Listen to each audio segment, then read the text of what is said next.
Torah 150. Yosef vit le visage de son père.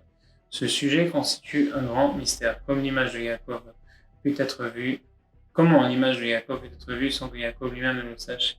Il est en effet certain que Yaakov n'en était pas conscient. En outre, la grandeur de cette épreuve, combien même vit-il l'image de son père, constitue un mystère caché aux yeux des hommes.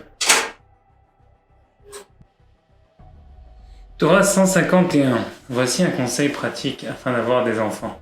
Les deux conjoints doivent réciter avant l'acte conjugal la parashat lors de vos néoménies ouvraché Rochechem.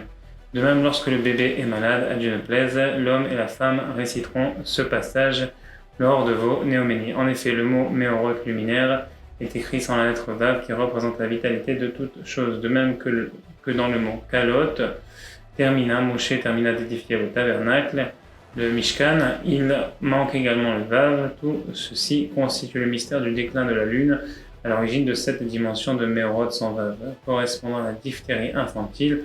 Que Dieu nous en préserve. En effet, le vav est la vitalité de toute chose, c'est pourquoi l'absence de vav fait référence au manque de vitalité, à l'origine de la mort des nourrissons, que Dieu nous en préserve.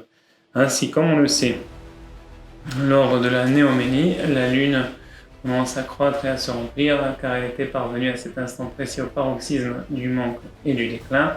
Le premier jour d'un mois juif est toujours caractérisé par une apparente absence de lune, et ensuite elle commence à croître. Débute alors aussitôt son processus de croissance et de rectification. Tel est le sens de Kalot Termina, son cycle lunaire dont les initiales forment les mots Kapara Lechol Toldotam, rachat pour toute leur descendance, car c'est au cours du nouveau mois qui est rectifié et amélioré la dimension de Kalot Moshe, assimilable à la terminaison du cycle luminaire lié à la lune. Elle commence alors à croître après son déclin quasi total. Découle alors à partir de Kalot Moshe la dimension de Kapara Lechol Toldotam, un rachat et expiation pour toutes vos générations. En d'autres termes, le rachat, le pardon et l'adoucissement se déversent sur toute la descendance d'Israël pour qu'une bonne et longue vie leur soit accordée. C'est la raison pour laquelle la lecture de la paracha lors de vos néoménies est un conseil pratique pour avoir des enfants. Baruch Adonai Leolam, Amen ve Amen.